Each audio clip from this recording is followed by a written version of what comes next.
land of white, been here, done that, gone. Eunice de Souza, been here, done that, gone. Leaving us with the eternal truth that we are all here to be gone. Because I could not wait for death, he kindly visited me. The carriage held but just ourselves and immortality. Emily Dickinson. This August, Landeg White wrote to me, I'm glad that you're paying a visit to Lisbon, but I'm sorry that I won't be able to return the hospitality that you and your family showed to me and which you should have taken for granted. Because I have been inflicted with an invasive kind of cancer, unoperable, untreatable, and with a defined time schedule. And so I went to all the places that he had spoken to me about. A professional, generous soul, and you could not but warm to him. And then I was just 2 hours away from his dwelling, and I expressed a wish to visit him and be with him for some time. And he replied back saying, I'm sorry, the caregivers have taken on a lot of work on themselves and they look after me. And most of all, I would not like to see anyone at this point because I don't want people to see what this disease has wrought in me. And so I respected his feeling. And I raged. His family raged. His friends raged. But he went gentle into the night. And here I shall start by reading one of his poems.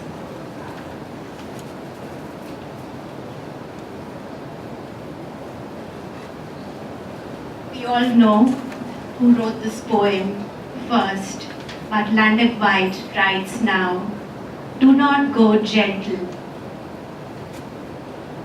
Do not go gentle is a young man's poem. It was his own death he raged against.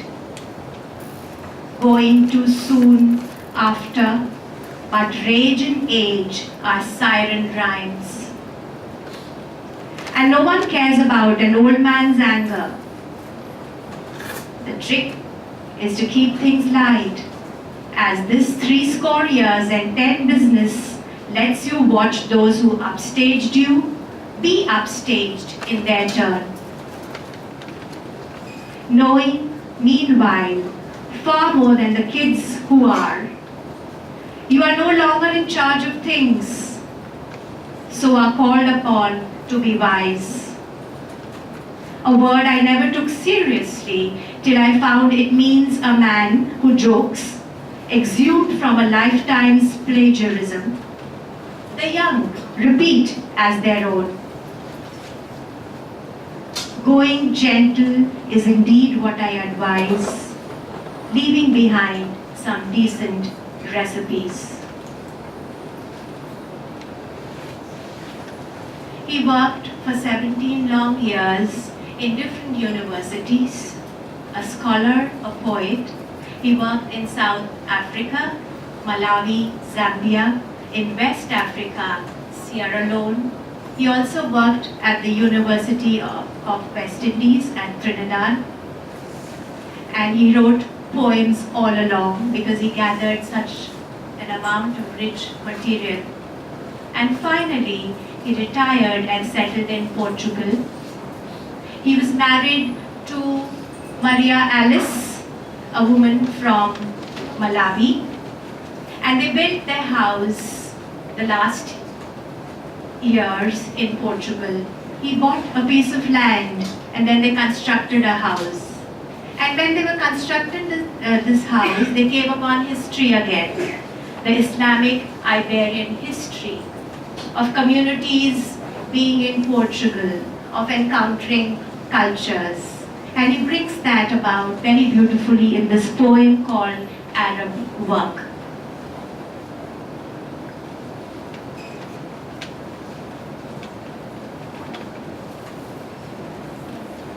Arab Work. Alice is designing a water garden at the root of the slope in the swamp under the plum tree, with Easter lilies and 6 types of melon. But it turns on a blocked waterway, easily reverted to its proper course. Too late, though, for the plum that in its depth rose hurls me as I climb to prune it. Now the land's harrowed. I recognize for the first time what I have seen 5 times. The stone trough, the square stone culvert, smooth as an egg, tunneling our plot to the arched exit. This is Arab work, a well-watered platform raised 1,000 years back at the valley's head. And my unfolding lucks to have purchased where the husbandry of a millennium still holds. The olive trees are archives. The soil clinging to my shoes has been turned so many centuries by tools that have kept their shape and muscle. My sudden prayer is serious, to be worthy.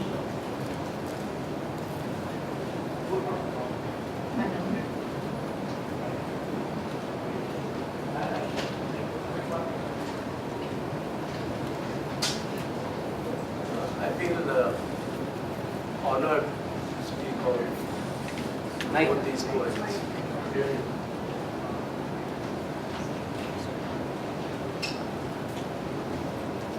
The poetry of Eunice de Souza and of Landeg are a study in contrast. While Landeg mostly wrote longish poems, not prolix but longish, Eunice was the master of the short, pithy, incisive poem.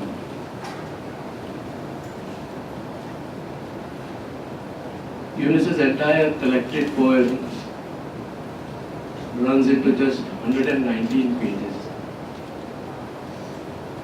Normal collected poems of any poet after 30 years or 35 years of work would be around 250 pages. Jugneeta from Orissa, his poems are to come later this year. His poems run into, his collected works runs into 750 pages. What I'm trying to say is that the length of a collection doesn't matter.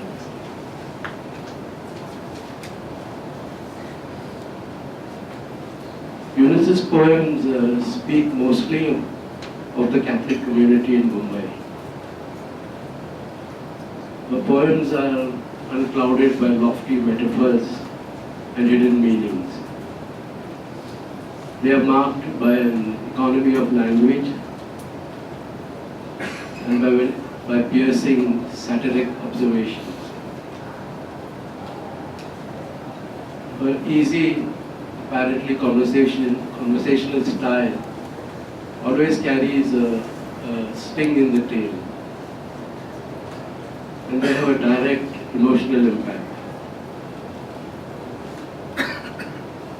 You could call her a natural-born feminist, because she was a feminist long before the term became fashionable. Her poems are marked by a sense of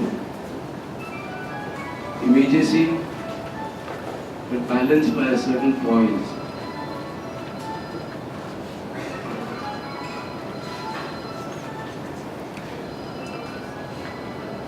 And as I said, she was the opposite of Jayanta, and she was also the opposite of a poet like Kamala Das,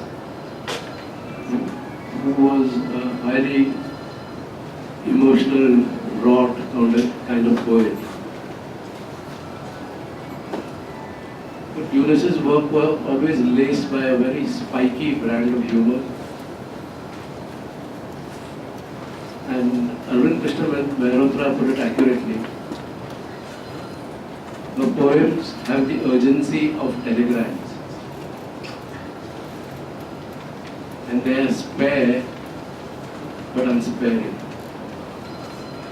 I will read two examples so that you know exactly the kind of poetry that she wrote.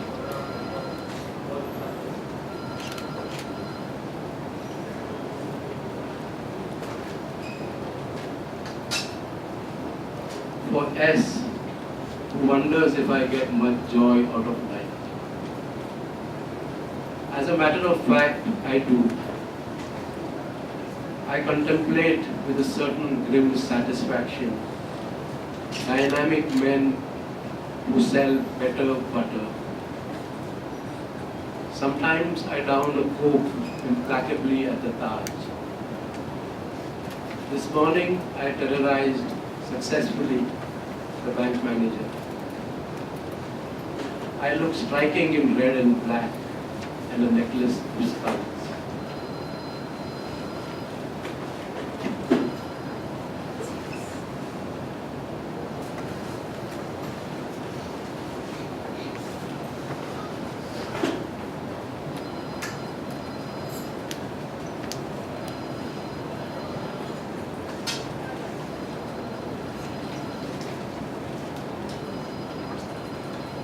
I spent over 25 years teaching in St. Xavier's College in Bombay. Here's a poem. My students. My students think it funny that Daruwalas and de Souzas should write poetry. Poetry is fairy lands forlorn. Women writers miss Austen. Only foreign men air their crotches. Thank you. I'll pass it on.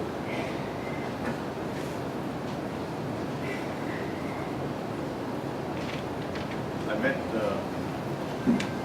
met Landeg last year, and we shared a visit to St. Xavier's College.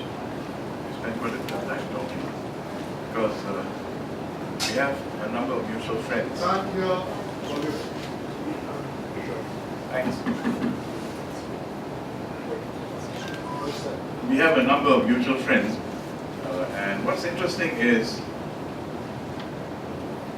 the difference between these two poets. But when we say that, we must remember Indian new poets. So you mentioned yesterday at dinner that they're like chalk and cheese. Yes and no. They are cheesy chalk and chalky cheese. You must have a link between the two, and that would be the cheese. Now, Landeg's was a whole personality. He didn't have to put himself together. He was born in a singular, comprehensive culture. The culture was relatively stable, so when he visited, he took a whole person with him. There was no question of making himself or herself. Eunice had to do that, because when she was in Bombay, at that time, firstly, there was a tremendous period in Bombay. You think of the writers who were there. And look at the difference between the writers. You had Keki Dagoa, you had Adil Susawada. You know them, I don't have to tell you. They are all different. They are all different. And all in search of a one nation, of a certain self that sells within this tremendous variety that is India right now. And we all know India is not comprehensive. India is a mosaic. It's beautiful, lovely and so on. But Landeg was different. So he visited cultures while Eunice was busy assembling one for herself. When we talk about a culture, we are talking about our perception of that culture. I. Hopefully small I rather than big I. So Landeg really was preparing himself for Kamush. If you know the literatures of these areas that he went to, South Africa, you know the problems that were there. You had poets as different as Butler, and on the other hand, somebody have like Dennis Brutus. You have writers like Bessie Head, and you have novelists. And mind you, there were novelists who were white, who were colored, and who were black. West Africa, the same thing. And interestingly enough, when she was in Sierra Leone, if you remember, Sierra Leone really was a really interesting place. I spent a bit of time there, and at the English department. They were also making themselves constantly, because why? They were liberated people. And in Sierra Leone, every fortnight, the ship will arrive with mail from England. And we used to call England home. And interestingly enough, they still use not pounds, shillings and pence, they use the word guinea. That makes it very British. I still remember when I went to a hotel, how much is this? Oh, it's so many guineas. And we all know, or should know, a guinea is 21 shillings, a pound is 20 shillings. So you had all these links. So Landeg really was adding continents to himself. So here are two poems to suggest, one from each, that they had quite different starts. Now you see this one here. This is from Landeg. And remember, both are university teachers. They know the history of literature, examples of literature in English. And when you taught English literature in a British-style university, Commonwealth-style university, you knew the whole of the literature. The American style was different. You were a specialist in early Henry James, the later Shakespeare and so on. Very narrow specialization. So in the case of Landeg, both the poems quoted are intertextual. The one from Dylan Thomas. And here, this one I'm going to read is from Philip Sidney. Let me read this thing to show the difference. The title of the poem is The Matter. Fool, look in thy heart and write. I've always preferred what's out there. Perceiving, yes, my angle of vision is a problem. I have no native prejudice. But let's examine this heart business. To begin with, how for sure do you know it's there? I unbutton my shirt and probe beneath my left nipple. Or above it, or a little to the right. Damn it, the thing's not even beating. It's my wrist, reassures me. Feel it on the pulse, said Keats. And that's closer to the bone for me, who always needed the external doorways, only afterwards discerning from the poem the matter in my heart. So his journey to poetry and from poetry back to himself is going out first. In the case of Eunice, it is calling in and in and in all the time. So that's one fundamental difference. And that affects their style. Let's look at what Eunice says here. This is from a poem, De Souza Prabhu. No, I'm not going to delve deep down and discover I'm really De Souza Prabhu, even if Prabhu was no fool and got the best of both worlds. Catholic, Brahmin. I can hear his fat chuckle still. No matter that my name is Greek, my surname Portuguese, my language alien. There are ways of belonging. In the case of Landeg, he already belonged. Eunice has to search for belonging, a root, a sense of self. I know that because I've had to do it. Singapore has got 4 official languages. We have many more languages. We've got 10 listed religions, mind you. Listed, not official religions, and so on. Now, so Eunice says here, there are ways of belonging. I belong with the lame ducks. I heard it said my parents wanted a boy. I've done my best to qualify. I hid the blood stains on my clothes and let my breast sag. Words were weapons to crucify. Look at the language. a strong sense of religious, but again, you have like a secular situation. She was crucified constantly in the search for identity. Now, so her way was to go into herself and come. And that colored her language. Landeg, on the other hand, took from outside and went in. So for Landeg, and I'll be reading that for the second half, his found poems. For her, she was the poetry. She was the poet. So taking further from what Edwin said, Landeg White was a global poet. And when I wrote about him when he was in Goa, the title read A Global Poet Whom We Met. For like I said, he traveled to different places of the planet, taught in different universities, gathered rich material, but his touchstone remained Khamosh.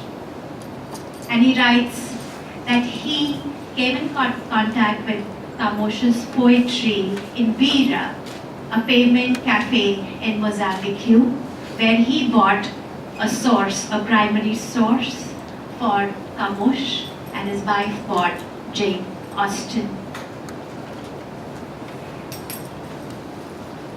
And this poet of Renaissance, who wrote the greatest of epic poems, the Louisiades, which is so far-reaching. It's epic because it talks about science, about geography, about discovering new lands, and Landeg very aptly compares it to the experience that mankind derived from when we saw pictures sent by Apollo of the Earth, the blue Earth, in a vast universal space. And so he says the Louisiades was that kind of milestone, executed by a poet of the Renaissance who belonged to Portugal. But as long as he lived in Portugal, he just remained a court poet, writing conventional poetry. It's only when he ventured out, though that was a punishment because he was jailed for brawling in Lisbon and he was sentenced to military service. And so he was exiled and he traveled to India, to Macau, to Ceylon, to Cambodia and so many other places. And it is here that he discovered himself. He undid what he had learned so far. And Landeg in a way compares himself and he says that you had to find a new idiom, a new form of poetry for writing about people who were not Europeans. So mingling with them, he became one. And he goes on, in 1994, 24 years after he read the Louisiades, he goes on to translate Khamosh's work. And here he renders Khamosh as a modern poet. Because he says, if Virgil were to talk in this century, he must talk of this age. So he did away with all the colonial baggage that formed part of the Louisiades. It's a many-sided poem. So he dwelt on and emphasized the science, the geography, the far-reaching horizon. And I have a very beautiful book here which I will just raise and show you. Yeah, it's right here.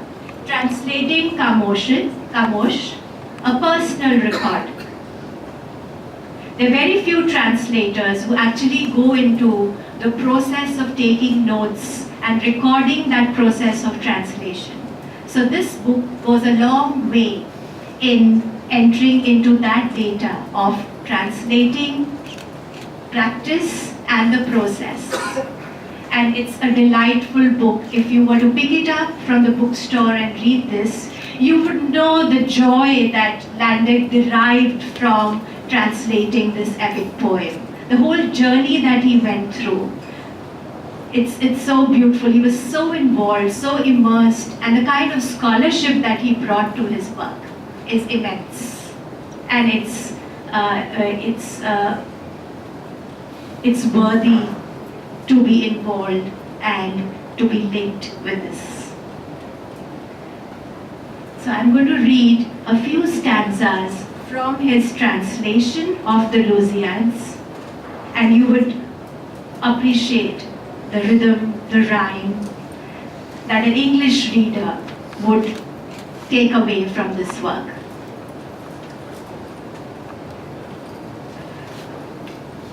2 hours before Landeg took off, when he was here in December 2016, he and I visited Menezes Braganza Hall. And as we all know, as we step into that passage, the right and the left wall has tile panels of scenes from the Louisiades. And he steps into that passage and he's transfixed. And he's so delighted to be there. And he gave me an erudite commentary of the scenes from the Louisiades without looking down at the inscriptions below. And he said, he looked at the first one and he said, that's from Canto 4, the old man of Balaam. Because when the whole expedition started and Vasco da Gama was supposed to set out from Lisbon, there was fear and trepidation. The holy chapel from which we parted is built there on the very beach and takes its name, Balaam, from the town where God was given to the world as flesh. O King, I tell you, when I reflect on how I parted from that shore, tormented by so many doubts and fears, even now it is hard to restrain my tears. That day, a vast throng from the city, friends, family, others crowded the shore, their faces anxious and dismayed. But an old man of venerable appearance standing among the crowd on the shore fixed his eyes on us, disapproving, and wagged his head 3 times. Then raising a little his infirm voice so we heard him clearly from the sea, with a wisdom only experience could impart, he uttered these words from a much tried heart. You wreak all peace of soul and body. You promote separation and adultery. Subtly, manifestly, you consume the wealth of kingdoms and empires. They call distinction, they call honor, they talk of glory and eternal fame, and men are driven frantic by a name. And that's how Vasco da Gama set out from Lisbon. And then the translation, it's a narrative poem, so there are events casually linked. And Landeg said, as long as you follow the events and don't impose your rhythm on it, it just is very easy to be translated. Canto 7 is so beautiful. It describes the prosperity of India, different parts of India, of how it was in that century. And then the warrior kingdom of Cambay, once ruled, they say, by the great Porus, and the powerful kingdom of Narsingha, richer in gems and gold than soldiers. But here, rising from the restless sea, a mountain range parallels the coast and serves Malabar as a barrier, protecting it from neighboring Kannada. People who live there call it the Ghats, and at its foot, for a little distance, there runs a narrow strip exposed to the sea's instinctive ferocity. Here of all other towns, Calicut is undisputed head, beautiful and prosperous, a city to glory in. Its ruler is known as the Samorin. And he ends with Canto 10, which goes further to the beauty, to the vast fertile lands of places like Cambodia, Ceylon, Laos, Japan, goes on to the Americas, the Antarctic, and so on. So this work of his was a great accomplishment because he brought to the modern reader, he has brought to the modern reader a Renaissance poet who would have otherwise been lost. And to tell you, even in Portugal, students and people there do not really hold on to him, because the versions that they got during the Salazar regime were of a nationalistic, imperialistic voyage. But Landeg completely changes it, and as Vivek Menezes said, he delivers Kamosh to Goa.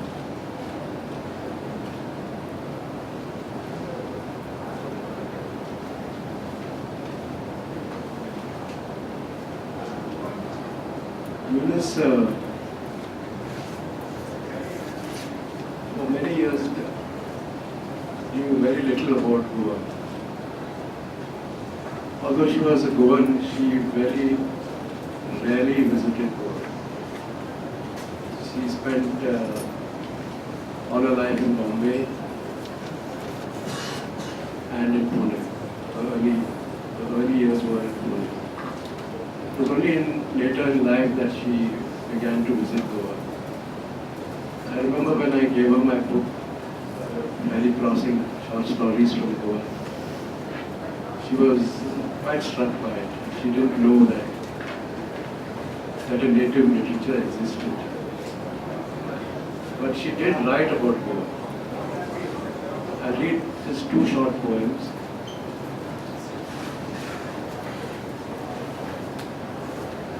One is called Idyll. When Goa was Goa, my grandfather says the bandits came over the mountain to our village, only to splash in cool springs and visit Our Lady's chapel. Old ladies were safe among their bags of rice and chilies, unperturbed when souls restless in purgatory stoned roofs to ask for prayers. Even the snakes spit only to break the monotony. And another very short poem, very short, pithy poem. It's called Conversation Piece. My Portuguese bred colleague picked up a clay Shivalingam one day and said, "Is this an ashtray?" "No," said the salesman, "this is our God." Pass it on.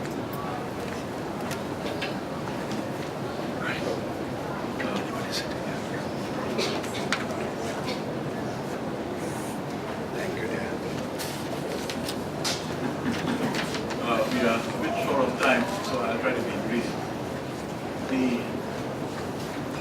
In the case of Landeg, this from his poem called The Art. My hunts for the found poet, the one that finds me and not in a book or newspaper.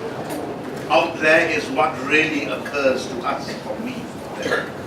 My job's to find a style so transparent you don't hear any voice. That's his approach. In other words, the whole person is at work. The original Welshman, whose dimensions were extended by experience in 3 parts of the world. And this is really interesting because the West Indian experience is really interesting because they had no indigenous culture because their currents had been wiped out. And interestingly enough, the first British colony, 1603, was in the West Indies. If you want to know the West Indian experience, there are 3 poets to look at. David Aberdeen from Guyana, the youngest, and then you had Edward Brathwaite, and finally you have Derek Walcott. And you see the differences in the culture, the geography, the historical experience out of which they had to make themselves. In fact, Walcott, in the introduction to his volume of plays, The Dream on Monkey Mountain, talks about how they had to find a dialect, forge a dialect for themselves. So that's the West Indies. So what Landeg did, he visited and he talked about that from a wholeness, which was Welsh, etc., but added and enriched by his experiences that way. And remember, it's difference that teaches you, not similarities. You learn from difference, you add through difference. So Landeg had this kind of experience. The poem is out there, everything, the material is out there. In the case of Eunice, it was the other way around. As I said earlier, Eunice is her poem, her poetry. And here is a very quick thing from the poem she sent to Adil when Adil got married because she couldn't attend the wedding. It is called The Hills Heal. I just want to read it very quickly. Yet the world will maul again. The world will maul again, maul her again. Yet the world will maul again, I know, and I'll go gladly for the usual price. Emerge to flay myself in poems. To flay myself into poems. It means both. So you can see the difference in the situations out of which they wrote that poetry. One found the poems outside, the other found the poems within herself. And this, I think, is very important. And why do we read them? Precisely because of their differences. Why do we read poetry? Because of these problems. You have to make yourself, reshape yourself, and then in so doing, you have to discover your dialect. Not the dialect of the tribe, but your own ideolect, your own language. Thank you.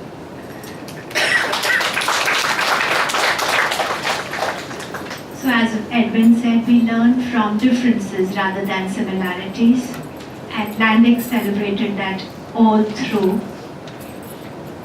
He writes here, I've been oppressed with a sense of rich experience, a wealth of poetic material, unused and unusable. Because he found that if you've got to write for a British audience, you have to explain before the poem could begin. Yet, for me, poetry began when I lost my sense of the exotic. And then he was dogged by a Puritan sense, the need to correct colonial misrepresentations by a scrupulous regard for the truth of what he had seen and witnessed. And he says there's no need for clever hyperbole because the material is so strong. And so taking a cue from Kamush, the most literal-minded poets as model, I have attempted what I call a poetry of fact, the pure, the plain, the limpid, and the prosaic. And it is a tightrope that even Wordsworth trod. And so in 3 different times, Wordsworth, Kamush, and Landeg became those people who implicitly recognized that there is no such person as the other. Thank you.